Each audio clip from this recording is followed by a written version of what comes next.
శ్రీమాత్రే నమ. జయ గురు దత్తాత్రేయ నమ. ఈ వీడియోలో మనం మీనరాశి వారికి 2025 సంవత్సరం మే నెల మాస ఫలితాలు తెలుసుకుందాం. ఇప్పుడు మీనరాశి వారి మీద గ్రహాల యొక్క ఒత్తిడి చాలా ఎక్కువగా ఉండడం జరుగుతూ ఉంటుంది. ఏదైనా రాశిలోకి ఒక శుభగ్రహం ప్రవేశించినప్పుడు చాలా ఆనందంగా, సంతోషంగా, హ్యాపీగా, చాలా ఫ్రీగా ఉండడం జరుగుతూ ఉంటుంది. అదే పాపగ్రహం ప్రవేశించినప్పుడు చాలా ఒత్తిడిగా, ఒక బలహీనతగా, ఒక ఈర్ష్యగా, ద్వేషంగా, పగలాగా రగులుతూ ఉంటాడు జాతకుడు. ఇప్పుడు శుభ పాపగ్రహాల కలయిక ఉండడం వల్ల జాతకుడు చాలా అసహనానికి గురవుతూ ఉంటాడు. ఏమీ చేయలేని పరిస్థితి కనబడుతూ ఉంటుంది. ఏదో చేయాలనే ఆలోచన బలంగా రావడం జరుగుతూ ఉంటుంది.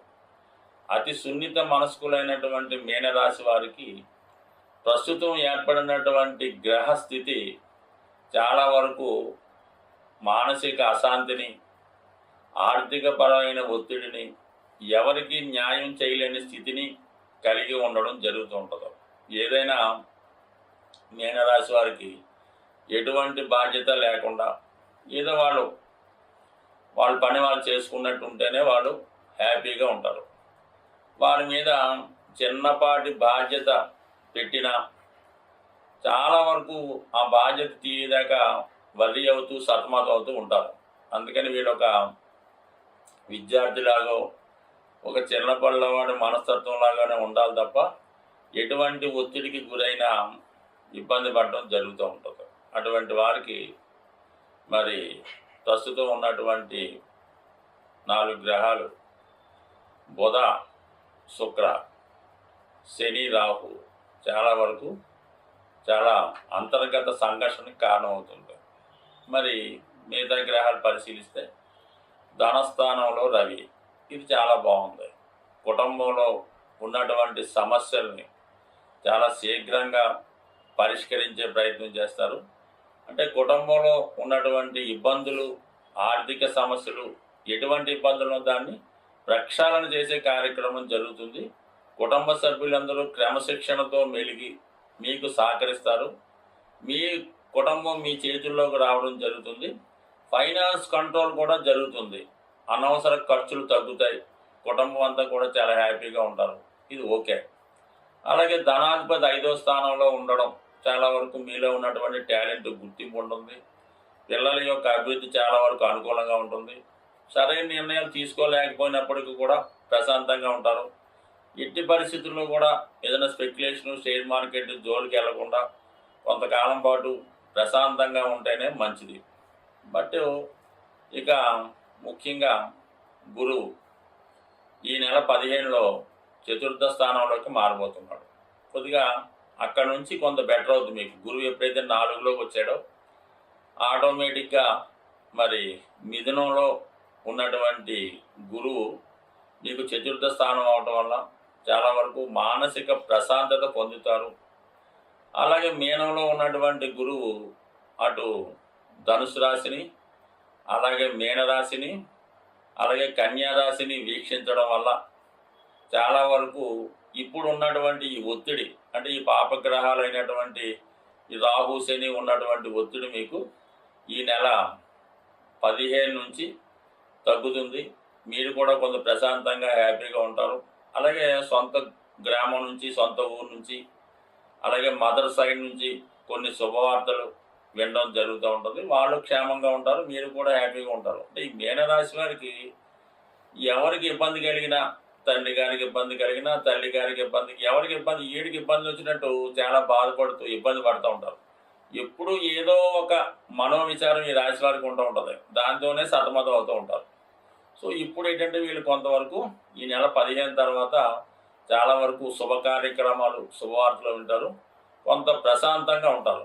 దానికి ప్లస్గా ఏమవుతుందంటే ప్రస్తుతం ఉన్నటువంటి రాహు, ఈ రాహువే వీళ్ళకి 18 నెలలుగా చాలా ఇబ్బందులకు గురి చేసి ఏదో ఒక దీంట్లో ఇన్వాల్వ్ చేయడం జరిగింది. అంటే బలహీనత అవ్వచ్చు, ఇంకోటి అవ్వచ్చు, ఇంకొకటి అవ్వచ్చు.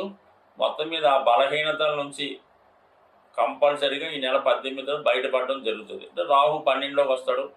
అప్పుడు కొంతవరకు మీనరాశి వారి మీద ఈ ఒత్తిడి తగ్గుతుంది, కొంతవరకు ఫ్రీ అవుతారు. అప్పుడు కేవలం ఏమవుద్ది, 18 తర్వాత శుక్రుడు శని మిగులుతారు. ఇది చాలా వరకు అనుకూలిస్తుంది. ఎప్పుడైతే రాహు మనకి 12లోకి వచ్చాడో కొంతవరకు రాశి మీద ఒత్తిడి తగ్గినప్పుడు కూడా మళ్ళా కొంత బ్లాక్ మెయిలింగు, ఇతరులు ఒత్తిడి చేయడం, మనీ కోసం వేధించడం జరుగుతూ ఉంటుంది. బట్ ఏమైనప్పుడు కూడా ఈ రాశిలో ఉన్నటువంటి స్త్రీలకి ఈ నెల ద్వితీయార్థంలో ఒక మంచి అవకాశాలు రావడం జరుగుతుంది. శుభకార్యాలు ఫలిస్తాయి. అలాగే ఈ మీనరాశి వారు ఏమైనా cinema field, TV field, media రంగంలో ఉంటే వారికి మంచి అవకాశాలు రావడం జరుగుతుంది. పెద్ద మొత్తంలో ఇన్వెస్ట్ చేయడం జరుగుతూ ఉంటుంది. రాహు వేయిలో ఉన్నప్పుడు మన స్థాయిని మించి పెద్ద పెద్ద యంత్రాలు కొనడం కానీ, మిషనరీ కొనడం కానీ, ఎక్విప్మెంట్ కొనడం కానీ, ఎక్కువ ఇన్వెస్ట్ చేయడం కానీ చేయడం జరుగుతూ ఉంటుంది. బట్ ఆ మనీ విషయంలో కూడా జాగ్రత్తగా ప్లాన్ చేసుకోండి. మీరు ఊహించిన దానికన్నా ఎక్కువ ఇబ్బందులు పడతారు కాబట్టి ఎటువంటి రిస్కులు చేయొద్దు. ఎటువంటి ప్రయత్నాలు చేయకుండా సాధ్యంగా మీ పని చదువుకోవడం, పరీక్షలకి రాయడం, ఓకే, ఉద్యోగం చేయడం, ఇంటికి రావడం, హాయిగా ఉండడం. అంటే మనకి ఏదో సినిమాలో చెప్పినట్టు ప్రశాంతంగా ఉంటేనే బాగుంటుంది తప్ప ఏమాత్రం రిస్క్ చేసినా మొత్తం రిస్క్లో పడే అవకాశం ఉంది. ఏదైనా మీనరాశి వారు ఆర్థిక విషయాల్లో చాలా జాగ్రత్తగా ఉండండి. మనశ్శాంతిగా ఉండే ప్రయత్నం చేయండి. స్వస్తి. ప్రస్తుతం మనం మే నెల ఫలితాలు తెలుసుకుంటున్నాం కాబట్టి ఏదైనా ముందుగా ప్లాన్ చేసుకొని ఈ శుభ కార్యక్రమాలు, ఈ వ్యాపార ప్రారంభాలు ఇటువంటి ఉన్నవాళ్ళు ఏమవుతుందంటే జూన్ నెల 10వ తారీఖు నుంచి జూలై 8వ తారీఖు మధ్యలో సుమారుగా నెల రోజులు ఈ గురుమౌఢ్యమి రావడం జరుగుతుంది. ఈ గురుమౌఢ్యం జరిగినప్పుడు సాధారణంగా వివాహాలు చేయడం కానీ, శుభకార్యాలు, కొత్త వ్యాపారాలు, గృహప్రవేశాలు లాంటివి సాధ్యమైనంత వరకు చేయకుండా చూడవలసి ఉంటుంది. అంటే మొత్తం మీద ఏంటంటే మనకి జూన్ 10వ తారీఖు నుంచి జూలై 8వ తారీఖు మధ్యలో అంటే ఏదైనా వివాహం కొరకు దానికోసం ప్లాన్ చేసుకున్న వాళ్ళు ముందుగా తెలుసుకుంటారని ఇది కొంతవరకు మీకు సూచనగా చెప్పడం జరిగింది. అందువల్ల ఏంటంటే ఏదైనా మీరు శుభముహూర్తాలు అలాంటివి ఏమన్నా ఉంటే మళ్ళీ మీకు జూలై 8 తర్వాత ఉండే అవకాశం ఉంది. అంటే మీకు ఈ భాద్రపద మాసం, ఆషాఢ మాసం ఇవన్నీ ఉన్నాయి కాబట్టి ఈ పెళ్లి విషయంలో అనుకున్నవాడు ఈ మోడాన్ని కూడా గుర్తుపెట్టి దాన్ని బట్టి ముందుకెళ్తే మంచిది. బట్ దాని తర్వాత ఏంటంటే మరి ఈ నెలలో మేజర్ గ్రహాలు మారుతున్నాయి కాబట్టి అందులో ముఖ్యంగా గురువు మారినా పెద్ద ఇబ్బంది ఉండదు.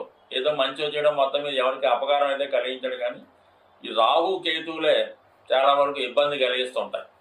అందులో పైపెచ్చు ఈ రాహు స్వక్షేత్రమైనటువంటి కుంభరాశిలో ప్రవేశించడం, అలాగే కేతువు సింహరాశిలో ప్రవేశించడం వల్ల సాధారణంగా అధికారులు అలాంటి బలహీనపడడం వల్ల రాహు స్వక్షేత్రంలోకి వచ్చినప్పుడు కొద్దిగా సంఘంలో, లోకంలో, దేశంలో అక్రమ వ్యవస్థ ప్రారంభమవుతూ ఉంటుంది అన్నమాట. ప్రతిదీ కూడా అనైతికలుగా, ఇల్లీగల్గా వ్యవహరించడం, ఏదైనా సరైనటువంటి క్రమశిక్షణ, న్యాయ వ్యవస్థ లేకపోవడం జరుగుతుంటుంది. అది వ్యక్తుల మీద కూడా ప్రభావం చూపుతుంటుంది. కాబట్టి కంపల్సరీగా మరి ఈ జ్యోతిష్ శాస్త్రాన్ని ఎవరైతే ఫాలో అవుతుంటారో అటువంటి వారు ఈ మే నెలలో కంపల్సరీగా ఒకసారి విఘ్నేశ్వరుని యొక్క అనుగ్రహం కోసం అవకాశం ఉన్న గణపతి హోమం చేసుకోవచ్చు. లేనివారు విఘ్నేశ్వరుని గరికతో అర్చన చేయించుకోవచ్చు. అలాగే రాహు యొక్క అనుగ్రహం కోసం, అమ్మవారి యొక్క అనుగ్రహం కోసం చేయించుకుంటే చండీ హోమం చేయించుకోవచ్చు. చండీ హోమంలో పాల్గొవచ్చు. దీంట్లో అమ్మవారి కుంకుమర్చన అది చేసుకుంటే మంచిది. బట్ ఏదైనా ఈ రవిగ్రహానికి మనం నిరంతరం సూర్య నమస్కారం చేసుకోవడం, రాహు కేతువులను పూజించుకుంటే చాలా వరకు ఏ సమస్య లేకుండా చాలా అనుకూలంగా రావడం జరుగుతుంటుంది. బట్ బాగా సింపుల్ రెమెడీ ఏంటంటే అది చూడడానికి చిన్నగా ఉంటుంది కానీ అవకాశం ఉన్న వాళ్ళకి కుదురుతుంది. అందరూ కుదరకపోవచ్చు. ఏదైనా గోమాతని సేవ చేయడం వల్ల, అంటే మన గోశాలలో ఉన్న, ఎక్కడ రైతుల దగ్గర ఉన్నా సరే ఆ గోవు దగ్గర కొంతసేపు ఒక అరగంట, 15 నిమిషాల్లో కాలక్షేపం చేయడం, ఆ గోవుకి సంబంధించినటువంటి ఆ పరిసరాలు శుభ్రం చేయడం, శుభ్రంగా గాలి తగలగా ఏర్పాటు చేయడం, ఏదైనా రకరకాల పదార్థాలు అక్కర్లేదు కానీ ఎంతసేపు గోవుకి పచ్చగడ్డి పెట్టడం వల్ల చాలా వరకు అంటే గోవుని మీరు చక్కగా సంతోషపరిస్తే మీ గ్రహాలు మొత్తం పరిష్కారం అవుతాయి. అందువలన గోవుల్ని పెంచడం, పోషించడం, ఆ పెంచుతున్న వారిని ప్రోత్సహించడం కూడా, అందువలన ఏంటంటే ఏదన్నా గోశాలకి డొనేషన్ ఇవ్వడం లాంటివి చేయడం వల్ల కూడా గ్రహాల యొక్క అనుగ్రహానికి పాత్రలయ్యే అవకాశం ఉంది. స్వస్తి.